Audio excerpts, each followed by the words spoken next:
This video is sponsored by Skillshare and Enya Music. And then you think, wait a minute, I used my tuner, everything was in the middle of the needle, every single string is in tune, what went wrong? Hey everybody, hope you're having a wonderful day today. If you're new here, hi, my name is Katie, I'm a music teacher, and I love helping my students get to that next level no matter what that may be. Today I have two major tuning mistakes that people make and how to fix them. Hopefully eliminating those two problems will help make tuning less frustrating and so that you can get to playing and get to the fun stuff. I've been playing guitar since 2002 and formally teaching since 2007. And there is one tuning mistake that I made when I was first starting, and I also see this happen over and over and over again with my beginner students, either in person, online, or it's something that people ask me here on YouTube. So you tune your guitar, you play a chord, and it sounds like this.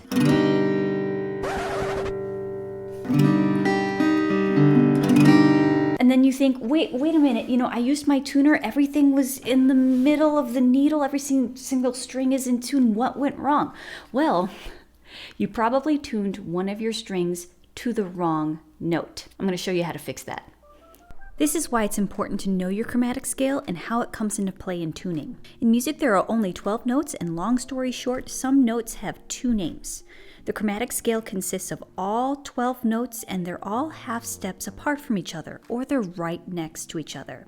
Because a tuner is meant to be able to read all pitches and tune any note, it's possible that you tuned one or more of your strings to a neighboring pitch. Check all of your strings to see if they match the corresponding pitches with the tuner, starting with either side string 1 or string 6, and go through all of your strings. I checked all of my strings, and it turns out the B string is the culprit. So I accidentally tuned my B string to the wrong note. Do you see how it says on the tuner that it is a C? Let's go to our chromatic scale and find the note it's supposed to be, which is a B, and then we find the note that it's tuned to, which is a C. They're right next to each other. I have some arrows that indicate whether we tighten or loosen the string to bring it back to where it needs to be. So we need to loosen this string until the string reads B, and then we'll check it with a chord. So I accidentally tuned my B string to the wrong note. Do you see how it says on the tuner that it is a C? That's the wrong note. So what I'm going to do is I'm going to loosen the string until it gets to the B.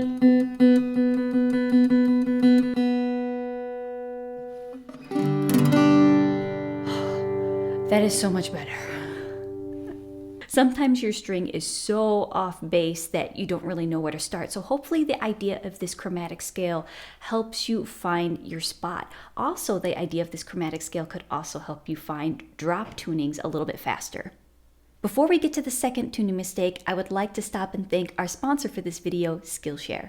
Skillshare is an online learning community with thousands of inspiring classes for anyone who loves learning and wants to explore their creativity and learn new skills.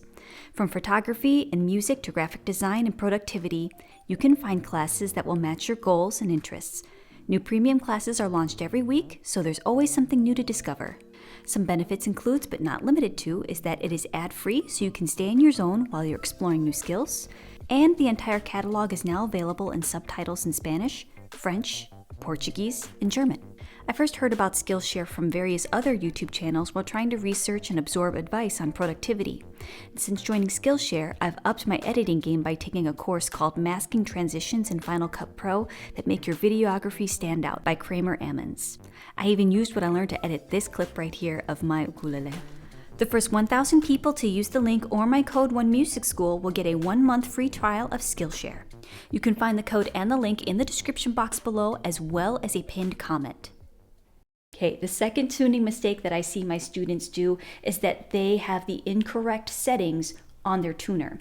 So if it's not set to 440 hertz or something higher, something lower, the pitch that it reads on the guitar is going to be slightly different than that of maybe something to a track. So I have done this before, my students have done this before, where some tuners have settings where you can adjust the hertz, where it's either more than 440 or less than 440 hertz.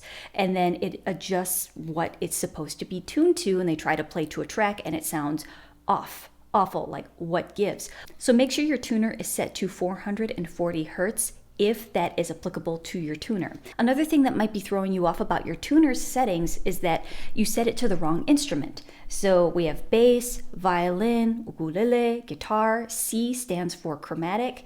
Most tuners that I have, they have different settings. And so what you want to do is make sure that for an optimal result, make sure that you have it set to G, guitar. I made these mistakes before, and you know what? I still make these mistakes sometimes. I forget that my tuner has settings. I forget that, oh, I'm tuning the wrong string by accident. What's going on here? It happens, but hopefully eliminating those two problems will help make tuning less frustrating and so that you can get to playing and get to the fun stuff. I hope that this helped you, and let me know if you have any questions. Leave that in the comment section below because I love talking to you in the comment section. All right, have a great day. See you soon. Bye. Oh, remember, you are loved. Following FTC guidelines, this guitar was sent to me by Enya Music, and there is a link in the description box below if you're interested. That link to this instrument is an affiliate link. So that means that if you choose to shop through my link, there's a small portion of that sale that does go back to me in supporting my channel. Thank you so much for supporting me and my channel. It means so much to me, and I will see you soon. Bye.